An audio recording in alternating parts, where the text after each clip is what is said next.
Contact with ETs is often portrayed as a frightening and traumatic experience. While contact can be scary, the truth is that many people report being healed by ETs. In fact, there are now more than 300 documented cases of UFO healings, and the cases stretch back more than 100 years and come from all across the planet. Preston Dennett, author of the landmark book, The Healing Power of UFOs, has been documenting and researching healing cases for more than 25 years and is the world's leading expert on UFO healing accounts. And he joins us now. Welcome, Preston. Hey, thanks for having me on. Appreciate it. It's a very interesting topic, alien healing. It's one that doesn't get talked about a lot in the ufology niche, but I thought we'd talk about it today because it really does happen. Yeah, it's kind of surprising to me that it doesn't get more attention, because I have to tell you, I've gotten files or cases like this from a wide variety of researchers like Bud Hopkins, David Jacobs, John Mack, certainly, cases all across the world. Most researchers have cases like these. Barbara Lamb, Yvonne Smith, I could go on. It's not uncommon. Yeah, we hear of the miracles that are often reported in healing cases. I mean, is there a connection with those? Perhaps. I mean, I think there's a tendency to sort of a little bit of a bleed through in some of these cases. Could these be angels we're dealing with? Because there's certainly a lot of literature on that. And when a glowing figure enters your bedroom and heals you, it can be difficult to interpret what exactly is happening here. So I imagine that some cases are interpreted both ways wrongly. Mm-hmm. Well, that's interesting. You talk about glowing figures appearing in your bedroom. So can you talk a bit more about that? Yeah, I'd say that these healing cases sort of fall down into several major categories. About half, I found, actually take place when someone's pulled on board a craft and has a sort of an examination and operation or procedure. But a good portion of cases, about a quarter, involves this sort of experience, what we call a bedroom visitation, which is not uncommon. A number of healings do take place while people are driving or outside and they're struck by a beam of light. What really surprised me is about 10% of the cases actually take place in hospital rooms, inside a hospital, which surprised me at first. But if you look into this phenomena, visitations do occur pretty much everywhere in very crowded locations. Yeah, I just wanted to get, like you talk about hospital rooms, maybe some separation, because a lot of near-death experiences report when they come back, they've been healed of whatever illness they had. Again, is there some sort of a connection kind of happening there? Yeah, I looked into that. You know, there was actually also a good 100 cases in the literature of people who've been cured as a result of a lightning strike. So there are parallels to that as well. I do know about cases where people have had a near-death experience and been cured as a result. I've got some first-hand cases myself. So that's definitely what appears to be happening, is people are being exposed to some sort of very high-level energy. I'm not sure that near-death experiences can be closely related to the abduction experience. Mm-hmm. In a way that they're the same phenomena, wearing different masks even. I think we're dealing with completely different things. With near-death experiences, someone literally traveling to a higher dimension. And in some ways, that's exactly what's happening with an abduction experience, because these crafts do operate on that level and do, disappear. They can turn at right angles. They defy physics as we know them. I don't think they're actually defying physics. They just have an understanding of it and the ability to travel into these other dimensions. So what sort of illnesses are we talking about? I mean, like things like cancer? Yes, 40 cases of cancer. It's the most common specific illness that's cured, but really it's the entire, well, not the entire range, but very close. A wide variety of flesh wounds to, hands, arms, fingers, and so on, head wounds, but not just flesh wounds, and burns as well, but minor illnesses like colds, flu, stomach aches, back aches, like 15 cases of back aches, mm-hmm. Bunch of cases of eye healings, some dental healings, and really a wide variety of serious illnesses, which is very surprising. Cases like arthritis, jaundice, diphtheria, tuberculosis, arthritis. I believe I mentioned really a surprising amount. Tuberculosis, muscular dystrophy, multiple sclerosis. You've done a lot of research on this. How far back have you gone to confirm that healings were taking place? There are some very early cases. They're hard to verify, of course, and tend to have less information. But they do seem to stretch back at least 100 years. There's a very early case of a gentleman who was cured of tuberculosis. And at the time, he kind of interpreted it as an angelic thing until the later 70s, I believe it was, when images of gray aliens came out. And he's like, well, that's what I saw. It was very much the interior of a UFO, as was described in the media. He's like, well, that's exactly what I saw back when this was like 1913, I believe, one of the earliest cases. Wow. But generally, it was the 1950s and 60s and 70s when a lot of these cases occurred. And since then. Yeah. Does your research show that people just get chosen at random? Sort of. Yeah, it's pretty evenly divided between men and women. There are cases involving very young children, elderly people. It's all over the world. Didn't find a whole lot of patterns. I found some. If you have a history of these encounters, certainly with yourself or in your family, that's about 50% of the cases involve that. So that's certainly a factor. Other than that, no real pattern. I did perhaps find that a lot of people who are having this experience, healing, are doing good work for humanity in some capacity. And by that, I would mean social workers or police officers or doctors, teachers, entertainers, police officers. I mean, this sort of thing. And it's kept turning up. I remember interviewing a lady from Norway who was describing how she had a back injury. And Greys came into her bedroom and quickly healed her back, very quickly. Wow. She had no prior UFO experience before or since. Scared her pretty bad, except immediately after it occurred, she was fine. And I'm like, well, what do you do for a living? She says, well, I'm very active with social activism and human rights and animal rights. I'm like, well, there's that pattern again. Yeah. I can't quite get away from the fact, you talk about light coming into the room, people confusing ETs for angels. So there just seems to be some sort of a biblical connection there. I mean, like, for example, people praying. Have people reported praying before the healings take place? Yeah, that does occur. It's not super common. And initially, I thought it was very rare. I only had like 2 or 3 cases.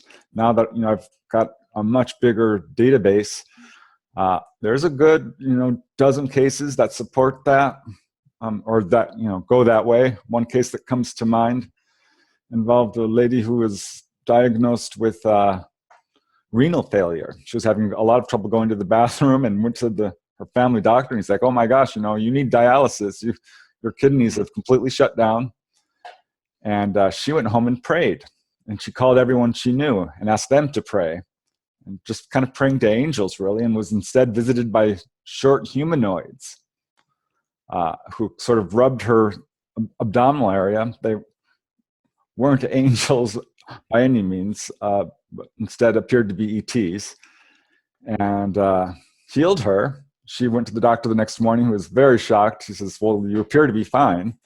And she told everyone she was healed by angels, though that's not what she believes, because about a month later, she was taken again, this time apparently on board a craft, where she saw the same humanoids who showed her kidneys and said, "Look, your kidneys look fine." This was with an instrument that they use, which kind of displays your organs in full color, in full living color. And then they showed her liver and said, "Look, there was dark spots all over it. And these dark spots are bad. You need to stop drinking Diet Coke. It's damaging your liver." Wow. Is what they told her. That's good advice. I thought it was interesting. Yeah, that sounds like a classic case of remote viewing or the CE5 experience. Well, yeah, remote viewing is sort of like an out-of-body experience, but a lesser version, I think. It's certainly very effective, and I believe it's a real phenomenon. I haven't done a whole lot of research into it, but it's definitely part of all of these phenomena are connected in a way, I think. Yeah, because what I'm driving at is it seems that there is a strong chance that you can actually make connection with these ETs. You know, I guess maybe through meditation or praying, and they can appear. There was another case from the Midwest of a lady who was diagnosed with breast cancer, and was praying with her husband, crying, on her bed, and that night she was visited by Greys. So I think what we're seeing is a situation where ETs are very telepathic and do pick up on these sort of things. And honestly, I think these cases show that they have an agenda to heal people on a much wider basis than certainly the 300 cases I've collected. Most people don't report cases like this. It's much more common than I think we're seeing, or we believe, generally speaking. Do you know what that agenda is? There's multiple agendas that we can pretty much say confidently that they have just from their behavior alone.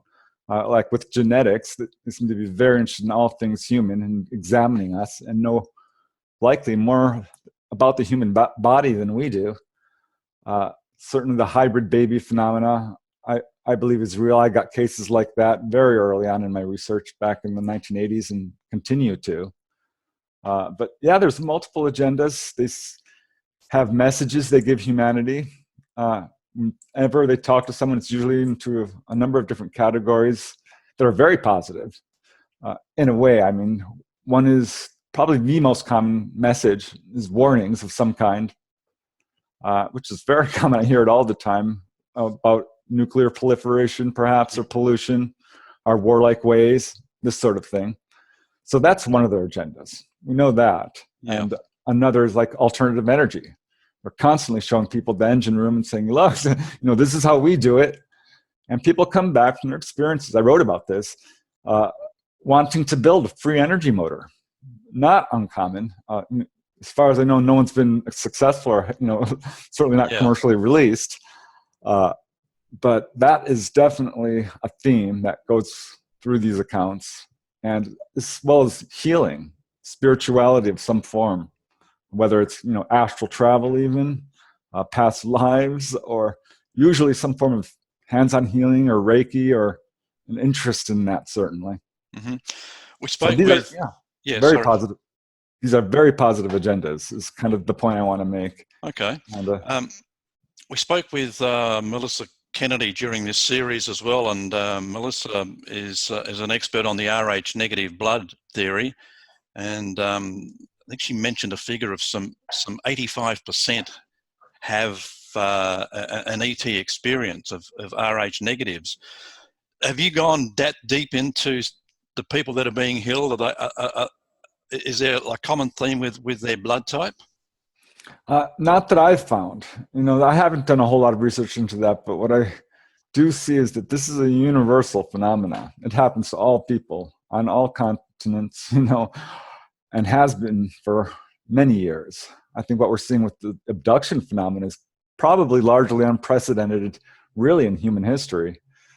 We haven't seen that. You can march out historical accounts of UFO sightings and even waves, but nothing at the levels of what we're seeing now, and certainly not the huge numbers of onboard experiences that are being reported. There's no historical evidence to show anything like what we're seeing since about the 1950s onward. Mm. I wonder if that's because now more people are showing a bit more courage and coming forward with what's happened to them than before. Yeah, society has changed in also being much more educated, and because a couple hundred years ago, not a lot of people could read and write, or certainly not to the levels today. So there's that as well. Yeah. But still, I don't think, because we're seeing huge waves of activity over large population centers, and sort of a slow escalation of activity, and a grassroots campaign, I think, to convince people that UFOs are real. You mentioned the greys. Are they the actual ETs involved here, or are there other species being reported? In my own personal research, not talking specifically about healings, I get mostly grays, and that's true with healings as well. About 50% of the healing cases do involve grays when there is a ET reported. But yeah, there's a wide variety. It's Mm-hmm. very hard to categorize. But mostly grays, or some variation of them, or even hybrid-like grays. Also mantids, praying mantis, human-looking, turns up quite a bit, and also what I would call strange humanoids. Almost universally, when ETs are described, they're of humanoid shape. Right. Even robotic humanoids, which it puzzles me. I'm not quite sure why that's the case, but we're sort of stuck with the evidence.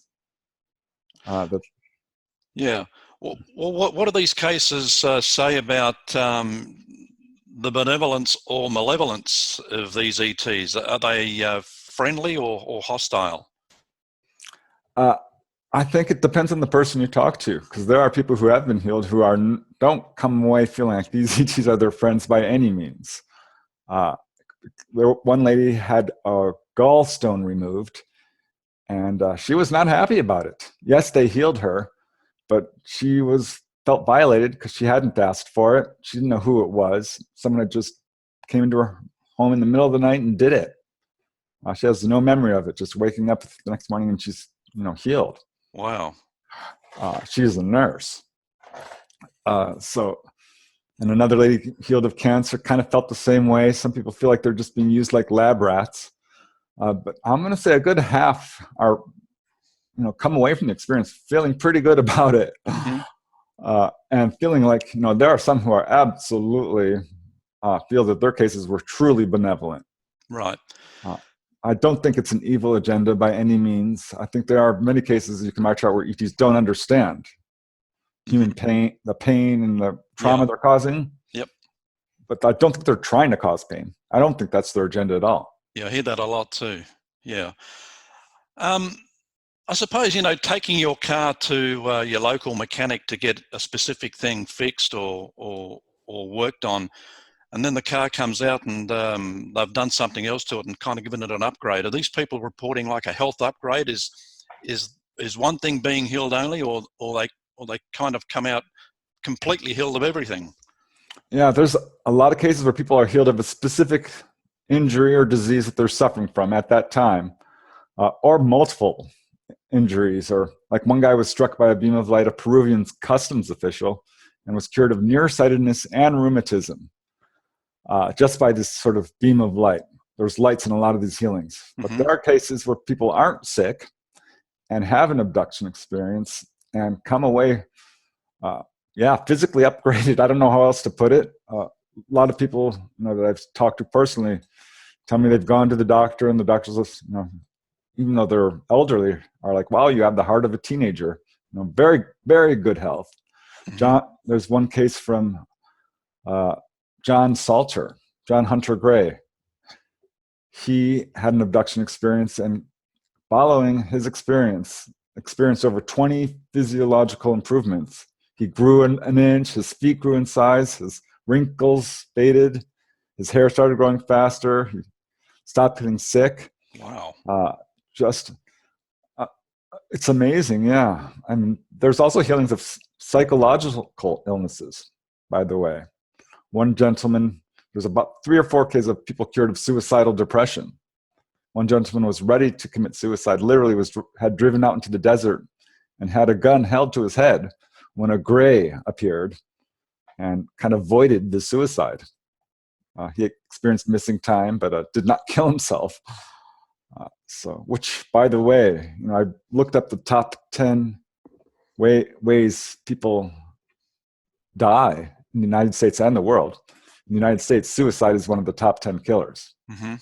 And ETs have actually, these cases show that ETs have cured people of pretty much all the top 10 killers that we have. Right. So that speaks to their agenda, I think. Yeah. It's remarkable. I mean, I remember watching one of the Star Trek movies, The Voyage Home, and Doc McCoy. They'd gone back to the 20th century, and Doc McCoy had gone into a operating room, and they were operating on this person, you know, with physical instruments and cutting into him. And Doc McCoy was aghast. He said, what the hell are you doing? You know, and of course he pulled out his little machine and went bang, bang, bang. The guy was fixed. So, what does that say about our technology compared to theirs, when they can just shine a beam of light at you and everything's gone? You know, you're 100%. Yeah, it shows that, you know, how primitive we truly are, and that we have a lot to learn from them, I think. People, when are taken on board a UFO, there's a very strong medical theme that runs through onboard UFO accounts. People describe the ETs as doctors. There's lots of medical terminology used. It's usually in an exam room. They're very advanced in medicine, and I think we have a lot to learn from them. We call, you know, diseases chronic, which aren't really chronic at all because they are being cured. There's, you know, some very well verified cases. Jim Schaefer up in Winnipeg, Canada, was cured of cancer. Got before and after X-rays, doctor statements. It's an incredible case. Yeah. So there's this is great medical evidence. Medical evidence has always been something that could make or break a case.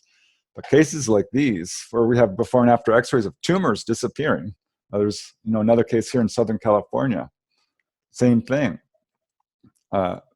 shows that, you know, we have quite a bit to learn about medicine, and this, you know, these ETs certainly have a lot to teach us about it. Mm-hmm.